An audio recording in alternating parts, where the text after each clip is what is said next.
ప్రభాస్ సలార్ ఎలా ఉంది అనే అంశం మీద మనం మాట్లాడుకుందాం.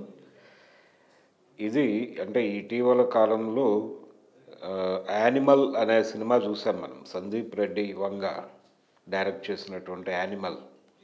ఆ సినిమాలో ప్రతి క్యారెక్టరు చాలా ఇంటెన్స్‌తో నడుస్తుంది అనే పద్ధతిలో చెబుతూ చాలా ఎక్సెంట్రిక్‌గా బిహేవ్ చేస్తాయి ప్రతి పాత్ర. అంటే ఉన్మాద స్థితిలో బిహేవ్ చేయటం మనం చూసాం. హీరో పాత్ర పర్టిక్యులర్‌గా. అయితే దాదాపు ఈ సినిమాలో కూడా ప్రభాస్ క్యారెక్టరు అదే ధోరణిలో నడుస్తుంది. కాకపోతే దీని వెనకాల ఒక వ్యూహం ఉంటుంది. ఇది కాన్సార్ అనేటువంటి ఒక లిబరేటెడ్ ఏరియాలో జరిగేటువంటి కథ. ఆ కాన్సార్‌తో రిలేట్ అయి ఉన్నటువంటి కథ. నిజానికి కాన్సార్ అని టైటిల్ కూడా పెట్టొచ్చు దీనికి. కాకపోతే హీరో పేరుతో టైటిల్ ఉండాలి కాబట్టి సలార్ అనేసాడు ఈయన. సలార్ అంటే కమాండర్ అని, లేకపోతే రాజు అని, ఇలా ఏ సెన్స్‌లోనైనా వాడొచ్చు దాన్ని. 2 రాజవంశాల మధ్య ఘర్షణ, అలాగే సామంత రాజులు చక్రవర్తిని పదవీచ్యుతుడిని చేసి తాము అధికారంలోకి రావటానికి కుయుక్తులు పన్నుట, ఇలాంటివి మనం అనేక జానపద చిత్రాల్లో చూసాం. దాదాపు అలాంటి కథనే డిజైన్ చేసుకున్నాడు ఈయన.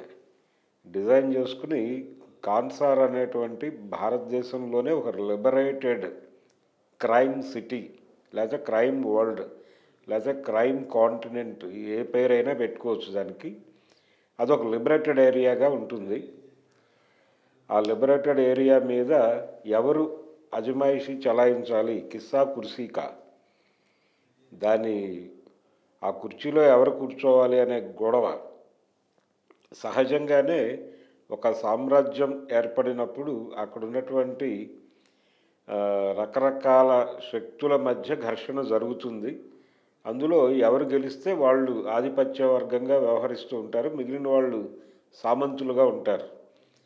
ఓడిపోయినంత మాత్రాన ఓటమిని అంగీకరించరు. ఓటమి గెలుపుకి తల్లిగా భావించి తిరిగి గెలవటానికి ప్రయత్నాలు జరుగుతాయి. ఆ ప్రయత్నాల్లో భాగంగానే ఐక్య సంఘటనలు కడతారు, కుట్రలు పన్నుతారు, కుయుక్తులు చేస్తారు, అంతిమంగా తిరుగుబాట్లు చేస్తారు. ఇది మనకి రాజవంశాల చరిత్ర, అలాగే రాచరికాల చరిత్రలో మనకు చాలా స్పష్టంగా తెలిసిన విషయమే. అదే కంటెంట్ ఉంది ఈ సినిమాలో కూడా, సలార్లో. అంటే ఈ కాన్సార్ అనే ఒక నేర సామ్రాజ్యాన్ని తన హస్తగతం చేసుకోవటానికి జగపతి బాబు పోషించినటువంటి క్యారెక్టర్, అది ఇంకొక వంశపు రాజుని చంపి అధికారంలోకి వస్తాడు ఆయన. వచ్చిన తర్వాత ఈ రాజమన్నార్ అనేటువంటి క్యారెక్టర్ వచ్చిన తర్వాత అవతల వంశాన్ని పూర్తి స్థాయిలో అంటే నిర్మూలన చేసేస్తే, శత్రుశేషం లేకుండా నిర్మూలన చేసేస్తే తన అధికారం అలాగే నడిచిపోతుంది అనేటువంటి ఒక అభిప్రాయానికి ఏ రాజు అయినా గురవుతాడు, అలాగే ఇతను గురవుతాడు. అందులో భాగంగానే ఆ రాజవంశాన్ని మాత్రమే కాదు, ఆ వంశాన్ని మొత్తాన్ని నిర్మూలించేటువంటి కార్యక్రమం తీసుకుంటాడు. కానీ ఆ వంశ ప్రభువు ఎవరినైతే ఇతను చంపేశాడో అతని కొడుకు అక్కడే బతుకుతూ ఉంటాడు. ఇది కూడా మనం అనేక జానపద సినిమాల్లో చూసాం. విఠలాచార్య గారి దర్శకత్వంలో వచ్చిన అనేక జానపద చిత్రాల్లో ఈ తరహా కథ చూసాం మనం. అలా పెరుగుతున్నటువంటి కొడుకుకి, అంటే చనిపోయిన రాజుగారి కొడుకుకి, అలాగే ప్రస్తుత రాజుగారి రెండో భార్య కుమారుడికి మధ్య ఒక స్నేహం కలుస్తుంది. వాళ్ళిద్దరూ ఒకరి కోసం ఒకళ్ళు ఏం చేయడానికైనా సిద్ధపడే అంత స్నేహబంధం ఉంటుంది. అయితే వీళ్ళిద్దరికీ ఎవరు అంటే ఇతనెవరో అతనికి తెలుసు, అతనెవరో ఇతనికి తెలుసు అని డైరెక్టర్ చెప్తాడు, కానీ చివరిలో చెప్పే ప్రయత్నం చేస్తాడు, కానీ తెలుసా తెలీదా అనేది ఇదమిత్తంగా తేల్చడు. కానీ ఇందులో పృథ్వీరాజ్ పోషించినటువంటి క్యారెక్టర్ తనకి తెలుసు, తనకి తన స్నేహితుడు ఎవరు అనేది తెలిసినట్టుగానే కంక్లూడ్ చేస్తాడు సినిమాని. అంటే ఫస్ట్ పార్ట్ సీజ్ ఫైర్ అనేటువంటి ఫస్ట్ పార్ట్ని అలా కంక్లూడ్ చేస్తాడు. అలాగే ప్రభాస్ పోషించినటువంటి దేవా క్యారెక్టర్కి కూడా ఈ విషయం తెలుసు. అంటే తన తండ్రిని చంపి అధికారంలోకి వచ్చినటువంటి వాళ్ళు ఇప్పుడు కాన్సార్ని ఏలుతున్నటువంటి వాళ్ళు, ఈ సామ్రాజ్యానికి నిజమైన వారసుడు తానే అనే విషయం, అలాగే తన వంశీకుల్ని ఇక్కడ పూర్తి స్థాయిలో నిర్మూలించడం కోసం ఒక యుద్ధం జరిగింది, దీనికి ప్రతీకారం తీర్చుకోవాలి, తన తల్లి అందుకోసమే ఈ సామ్రాజ్యానికి దూరంగా బతుకుతోంది కాబట్టి తల్లికి ఇచ్చినటువంటి మాట ప్రకారం ఎటువంటి ఆవేశాలకి లోను కాకుండా చాలా అంటే తల్లి మాట జవదాటని బిడ్డగా ఉంటూనే, అలాగే తన తండ్రి మరణానికి తన వంశ నిర్మూలనకి చేసినటువంటి ప్రయత్నానికి ప్రతీకారం తీర్చుకోవాలనేటువంటి కార్యక్రమం కూడా అతనిలో ఎక్కడో అంతర్లీనంగా ఉంది. అందులో భాగంగానే తిరిగి కాన్సార్కి వచ్చాడు. కాబట్టి ఇద్దరు స్నేహితుల మధ్య ఏం జరగబోతోంది అనేది సెకండ్ పార్ట్లో చూడండి అని ఫస్ట్ పార్ట్ని కంక్లూడ్ చేస్తాడు. ఇది ఒక ఇంట్రెస్టింగ్ ట్విస్టే. నిజంగా వీళ్ళిద్దరూ కుట్రపూరితంగానే స్నేహితులయ్యారా, వీళ్ళ స్నేహం వెనకాల కుట్ర కోణం ఉందా లేదా అనేది తెలుసుకోవాలంటే సెకండ్ పార్ట్ చూడాలి. అయితే ఈ ఫస్ట్ పార్ట్ అంతా కూడా రకరకాల క్యారెక్టర్స్, అంటే ఈ కాన్సార్ చక్రవర్తి కింద ఉన్నటువంటి సామంత రాజులు, వాళ్ళని ఎస్టాబ్లిష్ చేయటం కోసం వాళ్ళకి ప్రతి ఒక్కరికి ఒక విచిత్రమైనటువంటి పేరు, విచిత్రమైనటువంటి ఆహార్యము, విచిత్రమైనటువంటి మేనరిజం, ఇలా ఒక కొత్త ప్రపంచంలోకి ఆడియన్స్ని తీసుకెళ్ళటానికి ప్రశాంత్ నీల్ చాలా కృషి చేశాడు. దానికి సంబంధించిన చాలా కసరత్తు చేశాడు. కానీ ఎమోషనల్గా సన్నివేశాలని నడిపే ప్రయత్నం, అంటే డ్రమటైజ్ చేయడానికి చాలా కష్టపడ్డాడు ఆయన. పర్టికులర్గా ఒక అమ్మాయిని, ఒక చిన్న పిల్లని విలన్స్ రేప్ చేయడానికి తీసుకెళ్ళేటప్పుడు ప్రభాస్ అడ్డుకునేటువంటి సన్నివేశం ఒకటి ఉంటుంది. ఆ సీన్ని చాలా ఎమోషనల్గా నడిపాడు. అయితే ఇదే క్రమంలో ఈ కార్యక్రమాలన్నిటికీ మూల సూత్రధారిగా నిలిచినటువంటి వ్యక్తి తల నరికేస్తాడు ఇతను. ఆ షాట్ ఇంకా ప్రభావవంతంగా తీయచ్చు, ఇంకా థియేటర్ని ఎమోషనలైజ్ చేసే పద్ధతిలో నడపచ్చు ఆ సీన్ని. బాహుబలిలో కూడా అలాంటి సీన్ ఉంటుంది, అలా తల నరికే షాట్ ఒకటి. దాన్ని రాజమౌళి చాలా ఎమోషనల్గా తీశాడు. అలాంటి అవకాశమే ఉంది ఇక్కడ. ఇలాంటి 2-3 చోట్ల లూజ్గా వదిలేశాడు. కానీ టోటల్గా సినిమాలో విపరీతమైన వైలెన్స్ ఉంది, యానిమల్ సినిమాలో ఉన్నట్టే. అయితే యానిమల్ సినిమాలో ఇంటెన్స్గా చెబుతూ అతను మానవ సంబంధాల్లోకి జ్వరబడి తనదైనటువంటి జడ్జిమెంట్లు ఇచ్చే ప్రయత్నం చేస్తాడు సందీప్.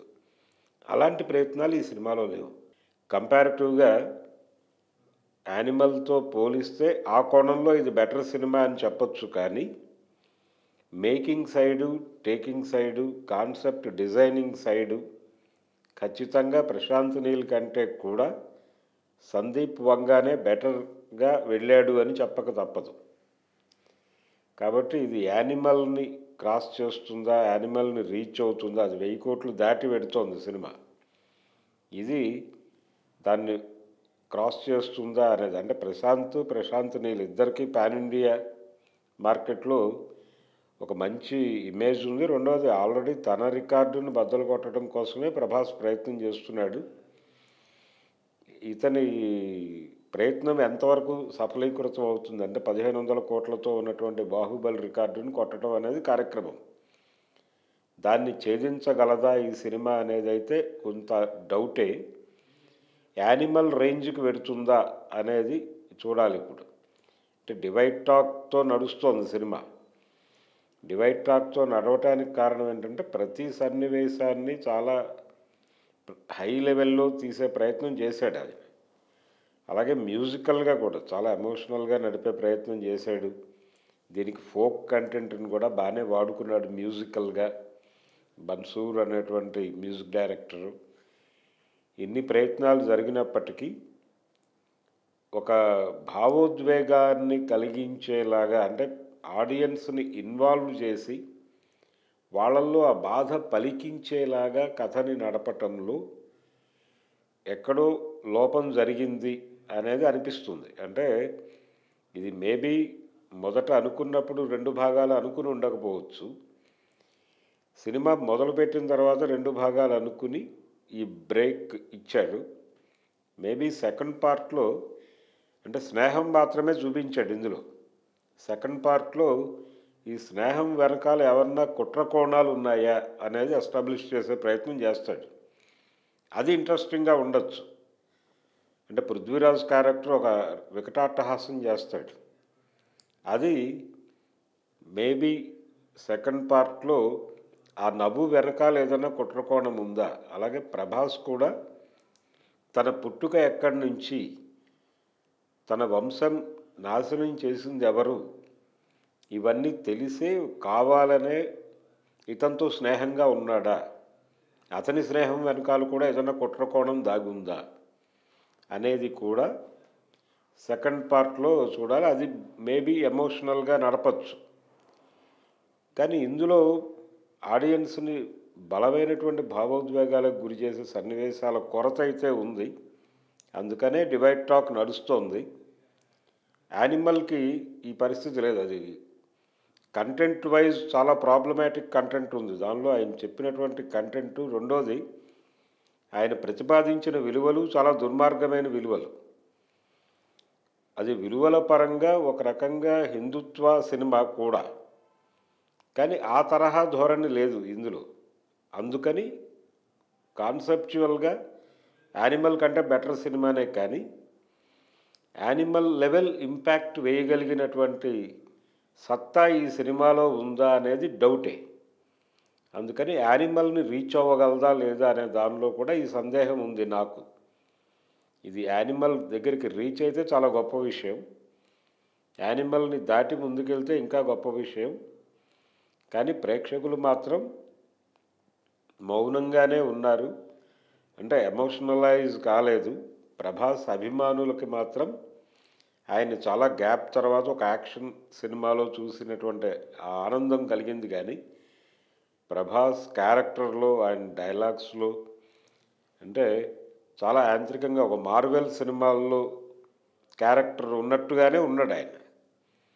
అలా కాకుండా ఒక సజీవమైనటువంటి పాత్రగా దాన్ని నడిపి ఉంటే, అంటే అక్కడికి క్రికెట్ ఆడించటము పిల్లలతో ఇలాంటి కొన్ని సన్నివేశాలు పెట్టినప్పటికీ ఇంకొంచెం సజీవంగా ఉండేలాగా, కొంచెం ఎంటర్టైనింగ్ మోడ్ కూడా ఉండేలాగా డిజైన్ చేసుకుని ఉంటే బాగుండి ఉండేదేమో అనిపిస్తుంది. సినిమా కొంచెం లెంగ్త్ ఎక్కువైనా చూస్తారు ప్రజలు అనే పరిస్థితి యానిమల్ సినిమా అర్థం చేయించింది. కాబట్టి హీరో క్యారెక్టర్ని మరీ మార్వెల్ సినిమాల్లో క్యారెక్టర్ లాగా మలచకుండా ఉండుంటే ప్రభాస్ అభిమానులకే కాదు, సినిమా అభిమానులకు కూడా ఈ సినిమా నచ్చే అవకాశం ఉండేది. కాబట్టి ఇది ఏ మేరకు సక్సెస్ అవుతుంది అనేది ఒక 2-3 రోజులు పోతే కానీ చెప్పలేం. నా పర్సనల్ ఒపీనియన్ అయితే ఇది యానిమల్ రేంజ్కి చేరటం కూడా కష్టమే అనేది నా పర్సనల్ ఒపీనియన్. కంటెంట్ వైజ్గా, కాన్సెప్చువల్గా దానికంటే బెటర్ సినిమా అయినప్పటికీ మేకింగ్ పరంగా ఆడియన్స్ని ఎమోషనలైజ్ చేయటం, థియేటర్ని ఎమోషనలైజ్ చేయటం అనే విషయంలో సందీప్ రెడ్డి వంగాకే ఎక్కువ మార్కులు వేయాల్సి ఉంటుంది. ఇది టోటల్గా సలార్ మీద నా రివ్యూ. నేను ఆ సినిమాకి ఇచ్చే రేటింగ్ అవుట్ ఆఫ్ 5 2.5. మరిన్ని వీడియోస్ కోసం ఛానల్ ని సబ్స్క్రైబ్ చేయండి. లేటెస్ట్ అప్డేట్స్ కోసం వాట్సాప్ ఛానల్ ని ఫాలో చేయండి. అండ్ లింక్ డిస్క్రిప్షన్ లో ఉంది.